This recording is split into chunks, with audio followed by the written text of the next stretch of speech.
जाउतला ओडिशारू पाखापाखि आप धरतु 70,000 टन आम ओडिशार प्रोडक्शन तो 70,000 टन हेले भैल्यू आप पाखापाखि हम 4,500 कोटी टर्न ओवर अच्छी कौठू जाउतला भारत रो जो जाउतला जीवा पई की सुविधा होची ना असुविधा होची को पोर्ट रो विशेष भाव रे हमर रप्तानी हुए कंटेनर्स टी सर्ट सप्लाई अच्छी आप आगुरी धरतु आज 2टा कंटेनर कि 5टा कंटेनर लोड करेंगे भेसल जो ये कंपनी अच्छा सब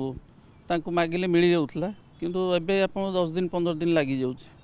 जो कंटेनर पाइबापी तापर ट्रांजिट टाइम तापर भड़ा प्लस एबे गोटे लगे बंकर सरचार्ज सी भी पर कंटेनर आप $250-300 तो यही सब ये प्लस ये आप अन्य कंट्री गुड़ाक जो